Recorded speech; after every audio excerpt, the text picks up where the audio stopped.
Hey guys, this is Nathan Williams with blackgreen79.com, and today I want to talk to you about coolers in poker and how to deal with them. So as a cooler, as you might know, is some people would call it a setup. It's where you basically have a really good hand, but your opponent just happens to have a really, really awesome hand, and basically you lose all your money. Now, yeah, they suck. They can be very tilting, frustrating, but you have to always remember that basically they're going to be a wash in the long run because sometimes you're going to be on the good side of them, sometimes you're going to be on the bad side of them. And, as I always say, as long as your opponent is, when the proverbial shoe is on the other foot in the future, as long as your opponent is going to lose all his money to you, like it really doesn't matter in the long run. So what we want to be focusing instead on in poker is the process instead. And basically what I mean by that is, are we playing the hand to the best of our ability? Because that's really the only thing that we can control in poker. Setups, coolers, bad beats, all that stuff is going to happen. And it's, like I said, it's going to even out in the process. What you need to be paying attention to is, am I getting the most value in the situations that I do control? All the 99% of hands that aren't massive coolers like we're going to see here. And that's really the important point, is just making sure that you're always getting the most value, or getting away for the cheapest amount as well is just as important. So with that said, let's get into this hand. This hand was played at NL2 Full Ring. This hand was sent to me by Mike from Canada. And let's get right to it. So right off the bat here, we have a bunch of people who fold, and then we have a limper. He's a full stack 100 big blind limper in the cutoff. Now, as you guys probably know, limping is generally bad in poker almost all the time, to be honest. And Mike has confirmed to me that this is indeed a fish. What stats did he give me again? He gave me stats on this guy as 3451. That's VPIP, PFR, and aggression factor if you're keeping score there at home. And those are HUD stats, and basically what that means is this guy is a recreational player. So he likes to limp, he likes to play a lot of crappy hands, all that kind of stuff that fish love to do. So I'm sure you guys know the player type. So let's move along here. So the button comes along for the ride there. He limps in the small blind. Hey, he's got to be in there as well. And Mike goes ahead and hits the check button. So I did a hand by Mike last time, and I thought he played that hand perfectly. But this hand right away off the bat, I would say that I would play this hand differently. It's easy to just go ahead and hit the check button here, but when I see a bunch of people just limp into the pot like this, I just see dead money everywhere. I see a lot of people who are just not confident in their hand, clearly. And I think that I've made a killing over the years in just making it 12 or 14 cents to go here. Make sure you make it a substantial amount. That's where most people will go wrong here. They'll make it 6 cents or something, and everybody's going to call 6 cents. If you're going to raise it up here, you need to make it at least 12 cents, maybe 14 or even 16 cents to give people a legitimate reason to fold. But I've always been a big fan of these stakes, especially, or all stakes really, of just trying to take control of the pot right away. Aggression is the key, is one of the biggest keys to success in poker. And I just see this as a perfect spot to raise it up and take it down.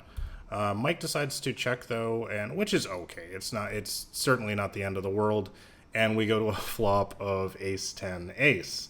So obviously great flop for Mike. He decides to check here, which it's fine. I mean, there's a good chance that somebody will bet at this, especially with a bunch of people in the pot and a couple fish, or at least one fish there. It's villain 12. I don't know about the other players.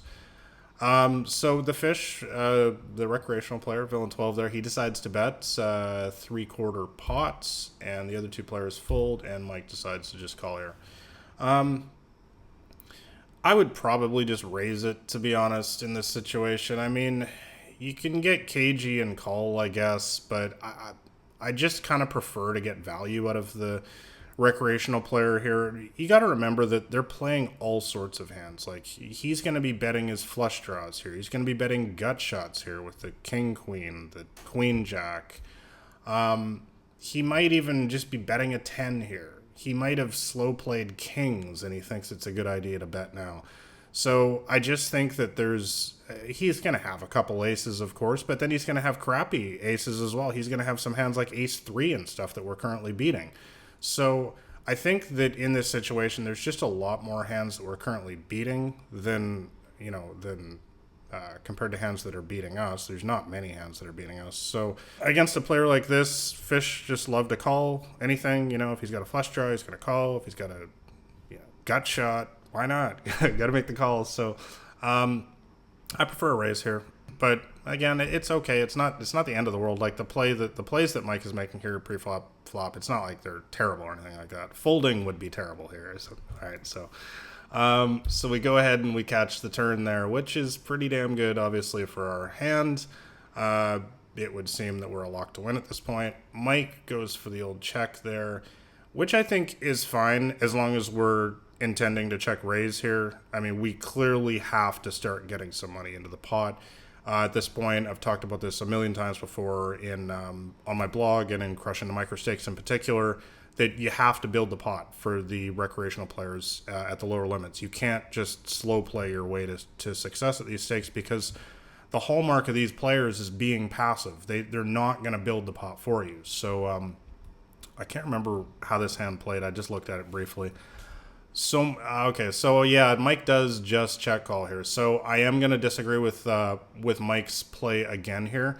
I think we clearly have to check raise at this point, and just for the reasons I just stated. If we want to win a big pot, we have to build it for them. And if he's hanging on with a hand like a flush draw or something, just imagine he has a flush draw. Imagine if he has something huge like Jack Queen of diamonds, right? Well, right now, if we just call, there's 40 cents in the pot. There's 100 big blinds behind. Well, if the river comes with a deuce of hearts or something, just totally bricks, he's going to miss it most of the time. We're not going to get anything more out of him. But, at least if we raise here, we can just charge the draws at least to just get something more in the pot. So I think the plays previous in this hand that Mike made on the pre-flop and flop, I think are not the best play, but I think that they were okay. Whereas I think that raising is 100% the best play in this situation, and that calling is definitely a mistake in this spot. But let's go ahead and see the river. So the river comes with a 6. It does bring in a backdoor spades, which, maybe he has that, I guess. So Mike goes for the bets in this spot. I think that's fine. You could go for a check raise. You could go for a bet.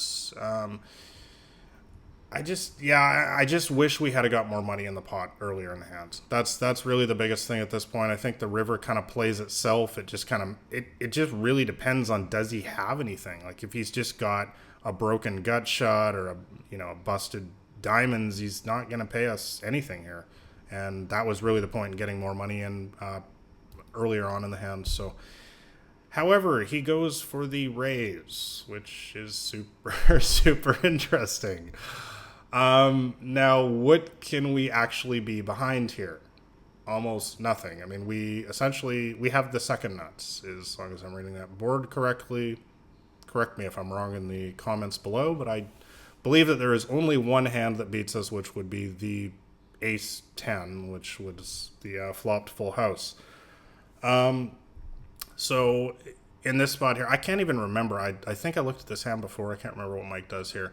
In my opinion, going all in is just 100%. There's not even a question in this spot. Mike just calls. That's unbelievable. I mean, because I know what villain has, is what I'm saying. How did Mike just call that? It's crazy. He's got the second nuts. So you got to go all in. That's the greatest just call in the history of poker. I would have gone all in every single time. I mean, you got the second nuts. Obviously, this hand is a massive cooler. I'm shocked that Mike didn't lose all his money in this hand. I mean, that's amazing. You didn't. But yeah, I think that there was definitely some better ways to play this hand. So really what I want to talk about, or the point that I hope that I got across in this video is that we need to always be thinking of the process in this hand. Ironically, in this hand, I wish Mike had lost more money in this hand. I hope that makes sense to you guys, because we're thinking about the long-term process, and we're always thinking in terms of ranges of what the guy can have. he shows up with the absolute nuts in this hand. This is a hand that is a complete setup for us to lose all our money. We should lose all our money here. Okay, but we have to remember all the times that he's going to have a worse ace. He's going to have... a fish is going to stack off here with ace 3. 100%. All the times that he's got a flush that he hit on the river. A worse boat, like he could have 6s or 7s. He could have pocket 10s. Like, there's so many other hands that, that we are ahead of besides, there's one hand that beats us. So yeah, I think that there's definitely some better ways to play this, and I hope that you guys also understand just the point about coolers. To understanding, look, in the future, it doesn't matter if it's against this guy or against another player, but in the future, we're gonna be the ones with the ace 10 here, and they're gonna have the ace 7. They're gonna go broke to us. So when this kind of stuff happens to you guys in poker, don't take it so personally. It sucks in the moment. Nobody likes to lose a stack. But you got to understand that these hands just play themselves. This stuff happens in poker, and we're going to be the ones on the good side in the future. So I hope you guys found this hand useful. And by the way, if you guys want me to review your hand here on YouTube, that's what I'm doing here. All you got to do is just email me your hand history. My email address is nathan@blackrain79.com.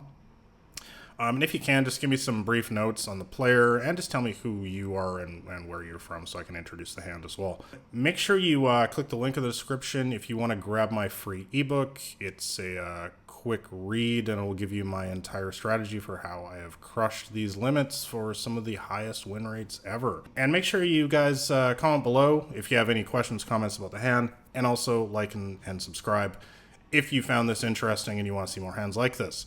So thanks a lot for watching, guys. This has been Nathan Williams with BlackRain79.com.